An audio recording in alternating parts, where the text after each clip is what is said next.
Imagine you are lying on an operating table. The anesthesiologist asks you to count backward from 10. 10, 9, 8, and you are gone. Total blackout. Right. To you, the world just totally ceases to exist until you wake up in recovery. But secretly, underneath all that darkness, your brain isn't just turned off. It is actively listening. It's sorting grammar, and it's even, like, predicting the future. So welcome to the Deep Dive. Glad to be here. Today, we are exploring an incredibly fascinating May 2026 article published in Nature, and it's regarding this massive breakthrough study by researchers at the Baylor College of Medicine. And our mission today is to really dissect this mind-bending realization that the human brain actually continues to analyze and process complex language while a person is entirely under general anesthesia. Okay, let's unpack this. Yeah, it is a truly wild concept to wrap your head around.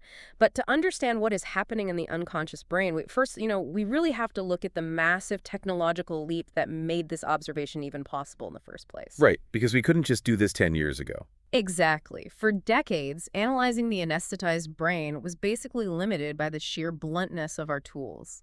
We relied super heavily on EEGs. Oh, right, the classic skull cap, right? Like with all the wires and electrodes attached to your head, measuring those broad, squiggly brain waves on a monitor. Yeah, that's the one. But see, those broad waves just represent the aggregate electrical chatter of millions of neurons firing all at once. You can see large-scale shifts like the transition from being awake to deep sleep, but the nuance is entirely lost. Just too zoomed out. Exactly. It is kind of equivalent to standing outside a massive crowded football stadium and trying to figure out what two specific people in the third row are saying to each other just by, listening to the roar of the crowd. That is a great way to put it. You know there's noise, but you have no idea what the conversation is. Right. So the Baylor researchers totally changed the game by utilizing a new technology called neuropixels probes. Wait, I've heard of these. These are those incredibly dense microelectrodes, right? But usually, aren't they seen deployed in smaller animal models? Like mice and stuff? Yes, normally. So this study marks the very first time this high-resolution probe technology has actually been deployed in the human hippocampus during anesthesia. Wow.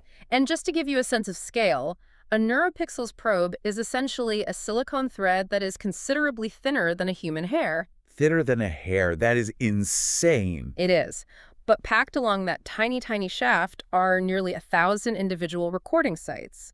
So when it's inserted into the hippocampus, which is the brain region critical for memory, it doesn't just capture a wave of generalized activity. It actually isolates the electrical peaks of hundreds of individual neurons completely simultaneously. So it's like dropping a high-tech microphone into a completely dark, silent room, only to realize there is a highly organized, intricate whispering campaign going on. You just assume the room is empty because the lights are out, but the neuronal surveillance shows everyone is down there having this very complex meeting. That is exactly it. And the clarity of that whispering fundamentally dismantles the old lights out assumption of anesthesia. Because we used to think anesthesia just turned everything off, right? Yeah, the traditional view was that general anesthesia acted as a sort of global shutdown, like a chemical blanket that powered down the whole cognitive grid, leaving only the autonomic systems running just to, keep the heart beating and the lungs breathing. But this granular level of data reveals the machinery of cognition is still just whirring away down there at the cellular level. So how does eavesdropping on these individual hippocampal neurons translate into proving the brain is actually, processing information? Well, the researchers needed to establish a baseline of interaction first. They couldn't just drop the probes in and record static. They had to actually give the brain an input to react to. Right, you need a stimulus. Exactly. So they started with a really basic auditory stimulation. The anesthetized patients were exposed to a monotonous series of repeated tones, just a simple, predictable beep, beep, beep. But occasionally, the sequence was interrupted by an entirely different tone, like an anomaly, a boop, basically. And the patient is completely paralyzed and unconscious during this, lying on an operating table. Totally out. The conscious mind is completely offline. Yet the data from the neuropixels probes showed that the individual neurons in the hippocampus successfully identify those unusual tones.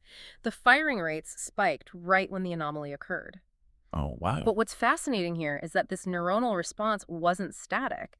Over the course of the experiment, the electrical response to those unusual tones actually grew increasingly robust. Wait, if the neural response is actively getting stronger, that implies the brain is building a memory. Is the brain actively studying and adapting to these sounds while the patient is completely knocked out? Because I am really struggling with the concept of learning here. It's counterintuitive, I know. Yeah, like if I am knocked out, I have zero episodic memory of the surgery when I wake up. How can a cluster of cells be learning or adapting to a pattern if the me who experiences memories isn't even present? It is such a good distinction to make. What we have to do here is separate the biological mechanism of neuroplasticity from the subjective experience of remembering. Okay, unpack that for me. So, when those neurons recognize the anomalous tone, the synapses, which are the physical connections between the cells, are actively strengthening their chemical signaling pathways. We are literally seeing changes in receptor density and neurotransmitter release in real time. Even under the anesthesia. Yes. The network is physically adapting its architecture to become more efficient at recognizing that specific disruption with every single repetition. Okay, so the biological hardware is literally doing its homework in the dark. It is picking up the rhythm of the tones, it's spotting the disruption, and then physically rewiring its circuits to anticipate that disruption better the next time. Exactly. And for a long time, the scientific consensus was that this level of active adaptation, Yeah. this real-time rewiring in response to an environment required consciousness. We thought you had to be awake to learn. Precisely. The prevailing thought was that without the spotlight of conscious attention, the brain couldn't actively learn a new pattern. Hmm. But this study absolutely proves that the localized circuits within the hippocampus maintain their plastic capabilities entirely independent of the conscious state. That is just wild. But okay, if the brain is naturally running that kind of active plasticity just for like simple beeps and tones, the natural next question is whether it can map something with actual deep meaning. Like, can it track a sequence where the order fundamentally matters? And that is exactly what the Baylor team wanted to know. So they advanced the experiment. They went from simple auditory tones to full, complex language. They actually played audio clips of short stories to the unconscious patient. Here's where it gets really interesting. Because processing a beep is almost reflexive, right? But parsing language requires understanding structural rules. Right. Grammar, syntax, context. And the NeuroPixels data revealed the hippocampus was processing the linguistic structure in real time. No way. Yeah. The individual neurons weren't merely firing in response to the acoustic noise of a human voice. The activation patterns actually physically distinguish between grammatical categories. Wait, really? Like nouns and verbs? Yes. The cellular firing sequence for a noun looked distinctly different from the firing sequence for a verb or an adjective. The unconscious brain was actively sorting the building blocks of the sentence as it heard them. Categorizing grammar without any conscious oversight at all. That is, I mean, that's just nuts. It gets even more sophisticated than that, actually. By analyzing the precise timing of the neuronal spikes, the researchers saw that the brain wasn't just reacting to the words as they were spoken, it was anticipating the words that were coming next. Okay, so the hippocampus is basically sitting there playing autocomplete, trying to finish the sentence, but while the person is literally unconscious, like the autocomplete feature on your smartphone. That is a perfect analogy. The brain essentially operates as a continuous predictive engine. So if the audio story says, the dog chased the cat up the... Exactly. The localized neural networks associated with words like tree or fence begin heavily activating milliseconds before the audio actually finishes the sentence. So just to bring this to the listener's own experience for a second. As you, the listener, are listening to this deep dive right now, your own hippocampus is racing a fraction of a second ahead of my voice, predicting the end of my sentence. We always assumed that predictive leap, that ability to contextually anticipate meaning, required conscious engagement. We thought you had to actually pay attention to predict. And this study completely upends that assumption. It proves that complex grammatical sorting and contextual prediction are just localized unconscious computations. The hippocampus does not need the conscious mind to do its job. It's just doing it on autopilot. Yeah. In fact, if we look at the mechanics of how it achieves this, the biological process is remarkably similar to the architecture of large language models in artificial intelligence. Oh, wow. That is a fascinating parallel. Because an LLM, like the ones powering advanced chatbots today, isn't actually thinking about the meaning of the words. It is just running a massive probabilistic equation to determine the mathematically most likely next token in a sequence, based on all the training data it has consumed. Precisely. And the human hippocampus appears to be running a highly localized biological equivalent of that. Over a lifetime of hearing language, the neural networks in your hippocampus have essentially trained their own weights and biases. Like a biological AI model. Exactly. When presented with a string of words, the network unconsciously runs the probability of the next word and pre-activates those specific synaptic pathways. It really suggests that predictive modeling isn't just some clever programming trick we invented for AI. It is a fundamental underlying mechanism of how complex neural networks process information, whether they are made of silicon or carbon. Okay, but this brings us to a massive philosophical wall. Because if my unconscious brain is doing all that heavy lifting, if it's actively learning patterns, sorting grammar, and predicting complex language without any input from me, then what exactly is consciousness even for? What does the me actually do? It is the ultimate question, isn't it? And this study forces a total reevaluation of the role of consciousness. If comprehension and prediction don't actually require the conscious mind, then consciousness is likely not a localized processing mechanism at all. It is much more likely a phenomenon of broad brain-wide coordination. Okay, so think of the hippocampus like an individual musician in a massive orchestra, right? Sitting perfectly in the dark, playing their specific sheet music flawlessly. They're hitting all the right notes, sorting the nouns and verbs, anticipating the tempo. But consciousness is the conductor. That is a great way to look at it. Without the conductor synchronizing the string section with the brass and the percussion across the entire brain, you don't get the unified, subjective experience of a symphony. You just get isolated streams of highly competent data. That analogy captures the mechanics perfectly. The localized regions are these highly competent, specialized processing engines. Consciousness acts as the global workspace that integrates all those separate computational streams into one cohesive, subjective reality. Okay, so if we take that idea and look at the real world, the practical applications of tapping into that highly competent data are staggering. Yeah. The source material highlights how this biological understanding could revolutionize assistive technologies, specifically neural prosthetics for people who have lost the physical ability to speak. If we connect this to the bigger picture, this is where the synthesis of biology and AI could profoundly change lives. We currently have patients who are locked in. Which is terrifying, like from a severe brainstem stroke or a degenerative disease like ALS. Right. Their cognitive faculties are completely intact. They are fully awake inside, but they cannot physically move their vocal cords or mouth.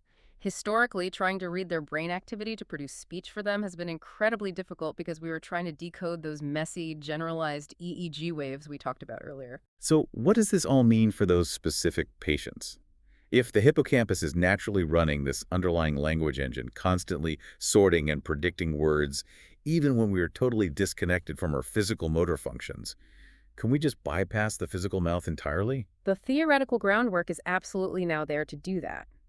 If we can refine high-resolution interfaces like neuropixels to safely and chronically tap into these specific predictive language centers, we wouldn't need the patient to consciously attempt to articulate the muscles of the jaw or tongue. Because the brain has already built the sentence. Exactly. We could interface directly with their biological autocomplete engine. The interface could read the sentence the localized network is already built in the background, and then just route that highly organized data straight to an external synthetic voice. Wow. The words are already assembled. We just need the right microscopic tap to extract them. Yes, it bypasses the broken motor pathways entirely. That is an incredibly hopeful horizon for neural engineering. Seriously. However, before we start claiming we can magically read the minds of anyone who is unconscious, we do need to ground these findings in rigorous scientific reality.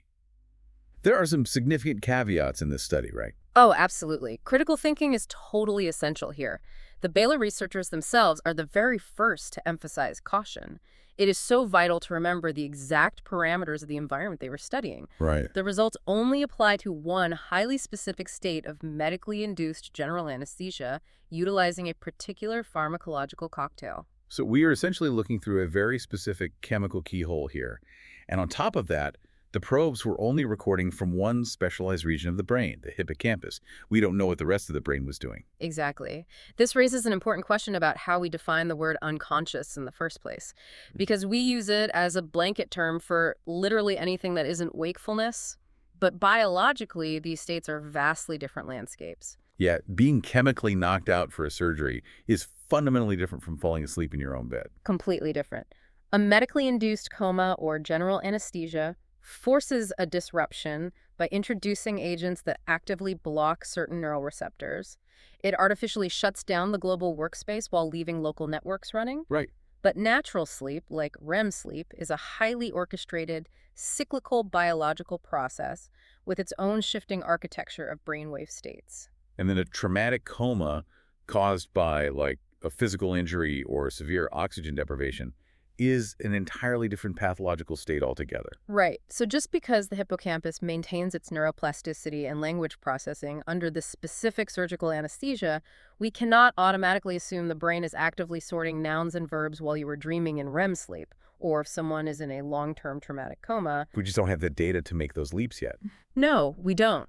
The boundary between wakefulness and unconsciousness isn't just a simple light switch.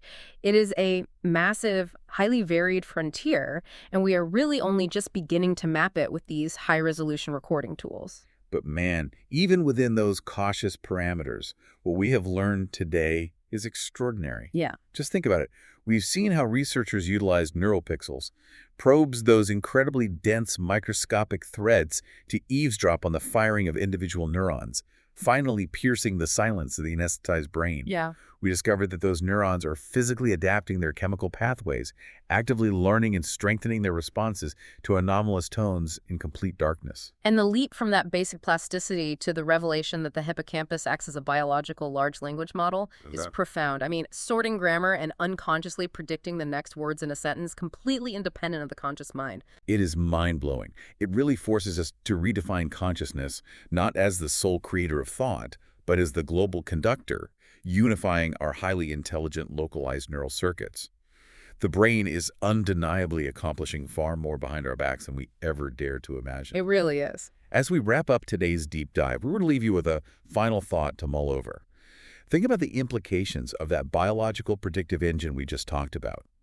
If the localized region of your brain is constantly churning through probabilities, building sentences, and sorting grammar a fraction of a second before you even hear the words, how much of your everyday waking speech is actually a deliberate, conscious choice? That is a deep rabbit hole. It really is.